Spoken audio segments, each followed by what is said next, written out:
Welcome to our new vlog.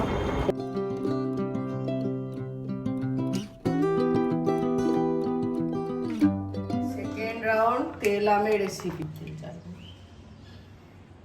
এটা homemade, একদম authenticate homemade. এর কতটা আছে? হিং গুঁড়ো হচ্ছে, অরিজিনাল ঢেলা ঢেলা হিং, যেটা চাপ হিং থাকে সেই হিং গুঁড়ো হচ্ছে। শুকনো লঙ্কা একটা, তারপর বেশ খানিকটা পাঁচফোড়ন। আচ্ছা এটা সেই মশলাটা, যে মশলাটায় কি কি আছে? ধনে, জিরে, মেথি, মৌরি, শুকনো লঙ্কা, লবঙ্গ, দারচিনি, গোলমরিচ, লাল সর্ষে, গোটা হিং, এটসেট্রা।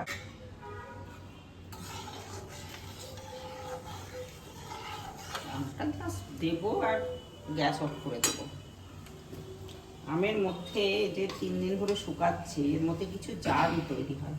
এই গরম ফুটন্ত তেলের মধ্যে দিলে সেই জার্মগুলো সব মরে যায়, ভালো হয় জিনিসটা, জীবাণুমুক্ত হয়, আমটা নরমও হয়ে যায়, সব দিক থেকেই ভালো হয়।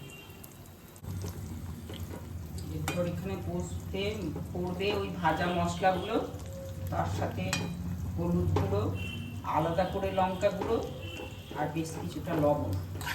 ঠিক আছে, গ্যাস অফ করলাম। এবার এতে পরপর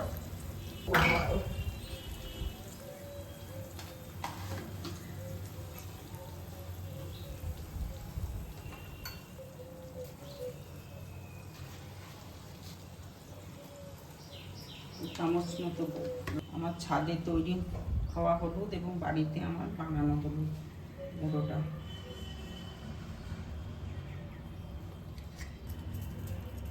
লঙ্কা গুঁড়ো দেওয়া হলো।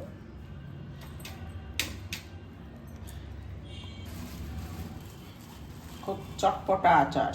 এবার সেই যে গুঁড়ো করে রাখা মশলা দিয়ে এই ফ্লেভারটাকে এবং টেস্টটাকে আনতে সাহায্য করবে।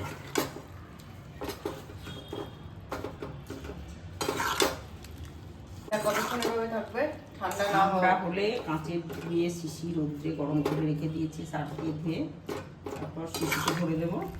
দেখছো তারা বানাবে বাড়িতে, এটা খেয়ে দেখবে। যারা এই টক ঝাল আচার খেতে খুব পছন্দ করে, রুটিতে ভাতে